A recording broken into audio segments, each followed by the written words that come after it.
دنيا الإيمان أيا قلوبا. Assalamualaikum warahmatullahi wabarakatuh. Mohon berkenan Gus, saya mau bertanya karena saya bodoh akan bertanya kepada yang pintar ini biar nggak disalahkan. Mana ya, langsung ke pertanyaan, lebih penting mana antara pintar dengan cerdas? Karena ada anekdot Madura itu ya. Karena orang Madura kan terkenal anekdotnya ya. Pada suatu saat di sekolah SD itu ada upacara, kemudian ada di anekdot itu ada menteri yang menanyakan kepada salah satu guru bahwa tiang bendera ini berapa tingginya. Oleh guru itu manggil murid untuk naik ke tiang bendera itu untuk mengukur tingginya tiang bendera itu. Kemudian sama seorang pejabat itu ditegur, kenapa susah-susah dinaikin tiang bendera itu? Enggak ditidurkan aja biar tidak mengundang bahaya.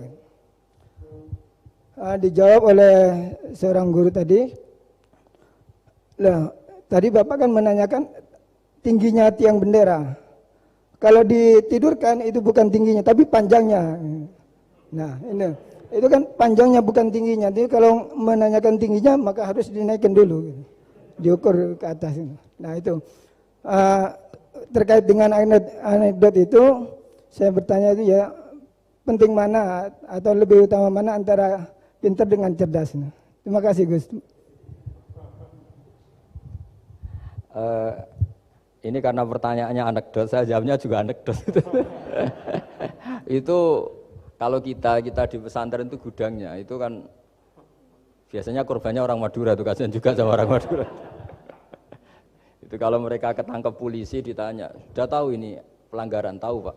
Kenapa tetap melanggar? Gak tahu Bapak di situ sih. Jadi itu kan cerminan pikiran kita semua. Kalau gak melanggar itu bukan karena takut aturan, takut ketangkep polisi. Sudah tahu kalau pelanggaran, tahu Pak? Kenapa melanggar? Gak tahu Bapak di situ. Ribet kan?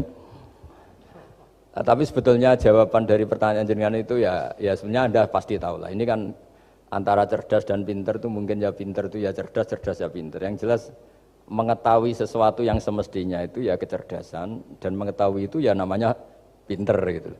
Cuma tadi yang menterinya memang tanyanya ketinggian, di mana-mana yang bentuk tinggi itu ya begini gitu kan. Kalau begini orang sudah bilang bentuk panjang gitu. Jadi ya dalam hal ini ya pinter dan cerdas anak SD tadi yang naik tadi. Karena ya tetap dia memang benar-benar ngukur ketinggian itu, bukan kedataran. Nanti lama-lama ini bukan panjang Pak, tiduran. Tapi itu memang di beberapa dunia wali itu dunia yang memanfaatkan kepintaran dan kecerdasan. Misalnya banyak wali yang ibadahnya itu biasa. Ditanya, kenapa kamu ibadahnya biasa? Loh, Allah itu enggak diuntungkan oleh ibadah saya. Ya sudah, saya ibadah standar saja lah yang wajib-wajib. Makanya di dunia wali itu lebih ngeri guyonannya. Ada seorang wali doa di multazam, ya Allah ampuni dosa saya, ampuni, dan ini tempat mustajab, saya berdoa supaya saya tidak dosa lagi. Itu jawabannya unik. Kalau orang tidak dosa, sifat ghafur saya nganggur nanti. Jadi saya ini ghafur itu pemaaf. Kalau nggak ada yang salah, lalu ini gimana ini? Nggak ada objeknya lah kira-kira gitu itu. Jadi hubungan wali dengan Tuhan dulu itu ya asik, karena ya memang agama ini datang dengan keasikan. Makanya disebut halawatal iman. Halawah itu nyaman, indah. Makanya Nabi itu kalau mensifati sholat, wa qurratu aini fi sholat, nyaman saya ketika sholat, karena Allah itu jamil, Allah itu indah, sehingga ya nyaman. Loh, saya itu kalau mikir mati itu Pak Rektor itu ya takut kadang-kadang, wah dikubur terus ditinggalkan gitu, ribet kan.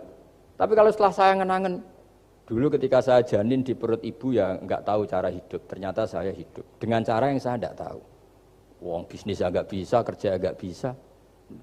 Kamu ketika jadi janin kan sudah ada nyawanya, sudah hidup. Kamu bisa ngelola hidup kamu di situ. Tidak bisa kan? Ternyata bisa hidup. Makanya Allah mengingatkan wa id antum ajinnatun fi butuni ummahatikum. Kalau kamu janggal hidup kamu di kuburan, apa kamu tidak pernah hidup di kuburan? Yaitu ketika kita masih janin di perut ibu. Kalau ibu kamu senang renang, ribet kan sudah dalam perut, orangnya renang lagi. Udah gitu. Kadang-kadang ibu kamu sembrono sudah ada janin masih goreng-goreng. Kalau kepeletian gimana itu?